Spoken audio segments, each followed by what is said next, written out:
What's going on, everyone? For those of you that don't know me, my name is Austin Tui.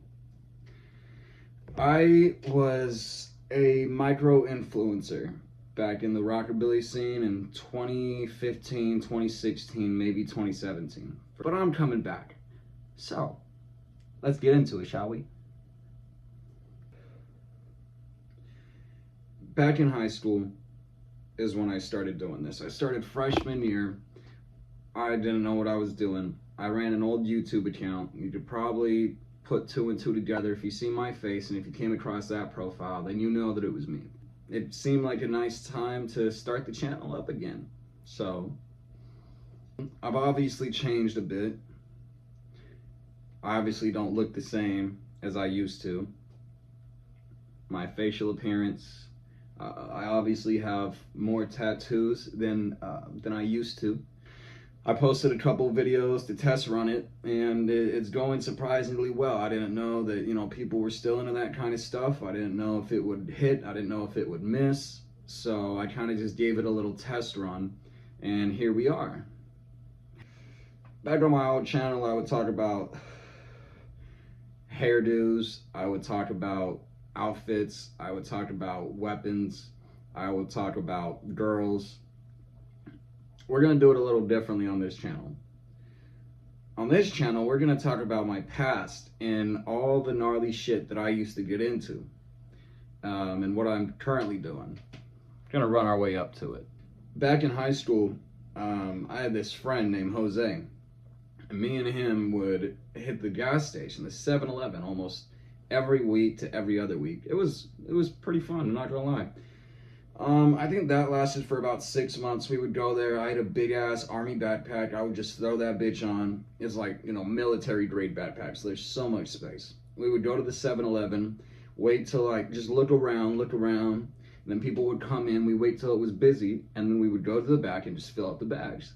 We thought that we weren't being seen for some reason. We thought we were really slick. In reality, I'm pretty sure the people were just letting us get away with it so they could stack it up, which is actually what happened. I'm gonna get into that.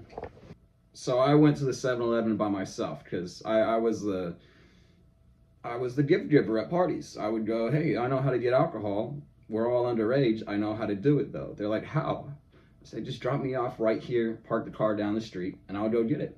I put the liquor in my pockets. I didn't have my bag anymore, so I'd get some fucking Four Loko, shove them in there. I'd get some other shit, some of the shit that the girls requested. And then, I'm just on my way out with, 2 fucking 6-packs in each hand. Of course, that wasn't going to go well. The store owner ended up going up to the door and locking it while I was halfway there. And then the employee behind the counter said, drop that. We're calling the cops right now. We have all this footage of you and your friend coming in and taking it. I'm pretty sure my exact words were, get the fuck out of my way, bitch. And then I just moved past her. The key was still in the door, so I fucking turned that bitch. I don't know why they left it. And I just fucking booked for it, man.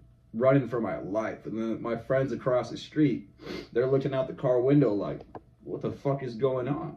I just run inside the car, tell them what happened. We fucking dip. She's chasing us still. It was just, that's just one little story that I thought would be a little fun to tell. High school was a crazy time. I used to ditch all my classes. Never really went, never gave a fuck about it. I was always concerned about who's the next girl I'm gonna hang out with. When's the next time I'm gonna be able to drink? When's the next time I'm gonna be able to score some acid? Just stupid teenager shit. And it was funny. It was always funny to me. And now looking back, it's still hilarious, but I had a lot of problems I probably should have figured out before I did all that shit. Parties, don't regret them. The experiences, don't regret them. I don't condone stealing. I don't condone doing drugs. I don't condone drinking. I don't condone doing any of the shit that I did. I'm telling you guys this. It's like a little class. It's just me telling everybody what my experiences were as a teenager. Because that's when I started all this.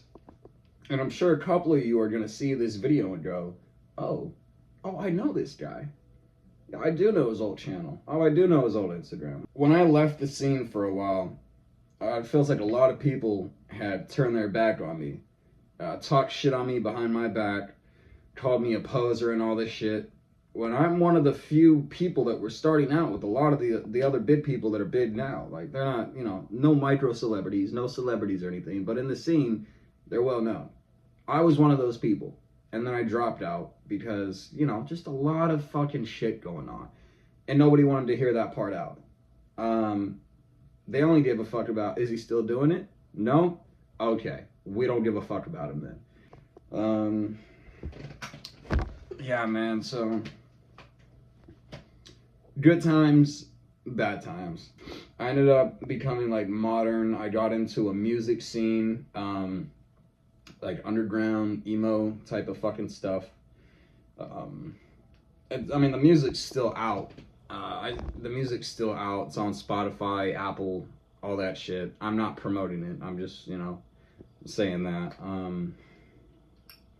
Yeah, I stopped doing that. I stopped making music. I'm still putting out music because I have songs that I did, and I don't just want to let them go to waste. I do want to get them out there, but when it comes to recording music, it's not really my thing anymore. I could go without it. I could go without recording music. This is what I like doing. This is what I did back in the day. All I would do was get home from school, open up my Android phone, start recording a video, boom, upload. And I didn't even edit my videos down at all. It would just be everything that I said all at once.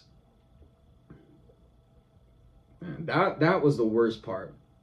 I didn't think about the shit that I was saying. I didn't think about how it would affect me later on down the road. It affects me because my old content is cringe as fuck. And now I have people fucking referencing me. I was going through YouTube earlier, looking up my old name. I used a fake name. I'm not going to tell y'all. But I had people looking up I looked up my name, and I had people fucking talking about me in videos and shit.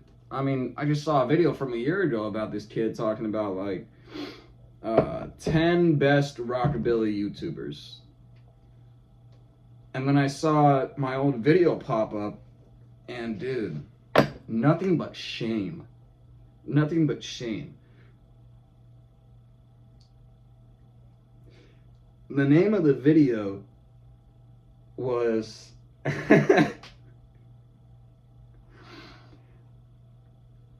was how to pick up Rockabilly girls. What the fuck did I know about girls? And why the fuck was that the title? And why the fuck was I giving out that advice at 15 years old?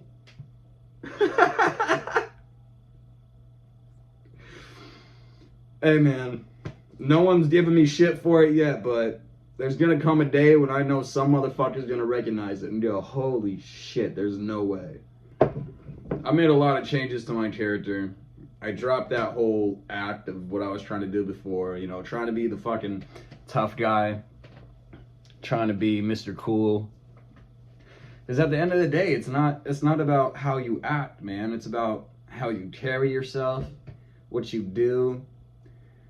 Obviously, people could tell I was like putting a facade on with my voice. But little Austin Toohey, thinking he's the shit, because he can make his voice sound like this. Hey, what's going on? I'm not even going to say the fucking slang that I used to say. I fell into that. I would say the slang because everybody else was saying it. So I was like, hey, you know what? Might as well. Awful idea. Most horrific idea. Looking back now, it's like, oh, Lord, man. You ever see, like, the past version of yourself and you just want to smack the fuck out of him? That's how it is every time that I see my old videos. That's how it is every time that I see someone reference my old videos. It's just terrible. It's terrible. Looking past that, I would say that this revival that I'm doing myself is going to bring a new light to the old me. Now that I'm talking shit about my old self, hopefully some of you that saw the old stuff will go, Yeah, I'll look past it. I'll look past it. Now let's talk about how I got into the scene in the first place. Why did I start dressing like this? Why did I get into the scene? Why all of that? One of the reasons that I got into the scene was this YouTuber named Madman. I don't even know if he's still doing a shtick. I haven't caught up with him. I haven't seen his videos. I haven't even looked him up on YouTube. Cryptid Art, that was his old fucking name. I don't know what it is now, so don't fucking get mad at me if I don't fucking keep it to yourself. And then I started watching old-fashioned movies. Fucking Rebel Without a Cause. Just a bunch of old shit, man. That was the main one that I can remember now. I just started getting back into roots. I just started fucking feeling like myself again. The reason that I got out was because I didn't feel like myself. So it's a recent adjustment, but it's not too much to adjust to. Obviously I still look pretty fucking good. There was this one really cool guy though that also brought me into it. I was watching his Instagram videos and he was pretty cool. It was he had like a wife, little brown hair guy. He was like 5'6" or some shit. We had a conversation. I remember that was like the one thing that he told me. But that motherfucker was cool as hell, man. If I were to get back into it on Instagram, like try to find all these people, I could tell you guys. But yeah, man, he was one of the big inspirations that got me into it. Him, Cryptic Art, watching old movies. I grew up playing Fallout. So if you guys know, Fallout has a bunch of old-timey references. It's very nostalgic. It's based around the future, but everything in the future is very 50s looking, very 60s looking, very retro. The music that they had on there, the ink spots, Skeeter Davis,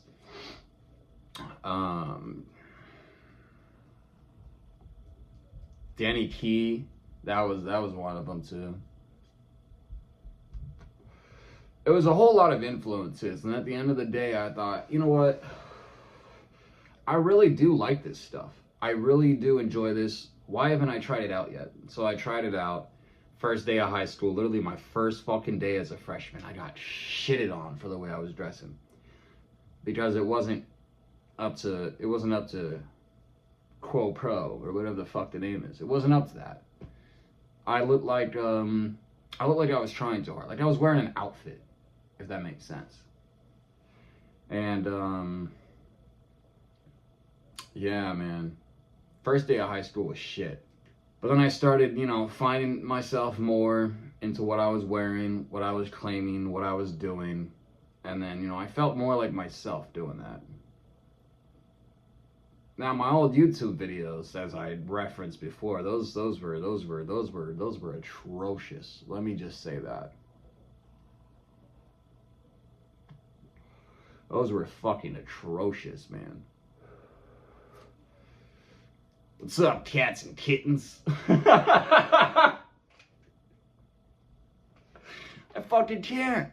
I can't say that shit with a straight face, and I don't know how anybody does.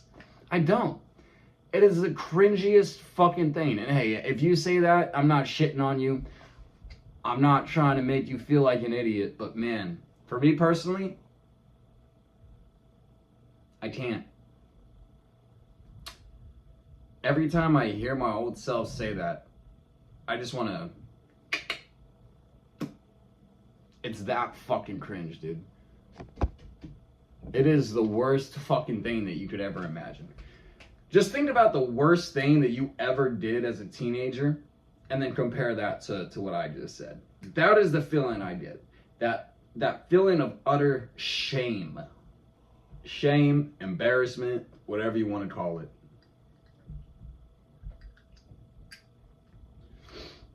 On my old videos, I used to record on the floor. I used to live with my boss. I was working for my boss, and he gave me a place to stay. And when I got home from school, I would always record on the floor. And I thought it was so cool to say that slang. I was like, yeah, I'm such a badass, dog. No. It's no wonder that I got fucking picked on, dude. It really is no wonder. If you guys are wondering why I'm saying dog, dude, I'm from fucking California. So if I have a little bit of an accent with it, I'm naturally born and raised in Cali. So, shoot me. What am I doing now? How am I living? What are my circumstances? What do I do on a daily basis? Well, not much, if I'm being honest with you guys. You could see that I tatted up my face. You could see that I tatted up my hand. You could see that I got a whole bunch of shit. It's not easy finding work. I've been doing a lot of warehouse work in the past couple of years. I have my own apartment now. I'm not living with a boss or anything like that. I was able to get my own place. For the moment, what I'm doing right now is enjoying myself and getting back to roots. What I'm doing right now is making videos, and hopefully somebody sees this and feels like they belong in what they're doing as well. I'm 23 years old. I'm about to be 24 in less than a month. No matter what age you are, dude, if you feel like what you're doing is what you need to be doing, then stick with that. I ignored this for the last 6 to 7 years. Oh, fuck. Don't even make that a meme. I fucking hate that meme. Don't even say that in the comments. Fucking idiots. It's been a pain in the ass, I'll tell you guys that much. Not a lot of people want to hire somebody with face tattoos. And in the rockabilly scene, there are a lot of people who are judgmental toward people with face tattoos as well. There's some people who think it shouldn't happen. There's some people who think, oh, you need to maintain a certain image. Oh, you need to not do this. You need to not do that. No, don't fucking listen to those people. If it's in your soul, if it's in your spirit, then it's what you are. No amount of tattoos is gonna fucking change that at all. And I hope whoever is watching this knows that. There's a lot of rules that people would just give out back when I was doing this in high school. You can't do this, you can't do that, you can do this, and you can do that. Hell, there were even people saying that black people couldn't do this shit. How ridiculous is that? There was a rule for race. That's one of the most ridiculous things, and that's when I started checking out. I feel like maybe the community back then was toxic. But I'm hoping that returning now, it's not so fucking toxic. Because it was awful back then, man. The people that were in it, I feel like a lot of people doing it were trying to find their place, and it wasn't their place. So they started making all these rules. You can do this. Blah, blah, blah, blah, blah, blah, blah. There's no fucking rules to this, man. There really isn't. Don't be a fucking poser. Don't try to impose rules on new people. Don't try to make it something of your own. It's not your own. You're your own individual person, but this whole scene does not belong to you. Therefore, the rules can be shoved up your tight little ass. Anyway, this is my return video. And, yeah. That's all I really have to say right now.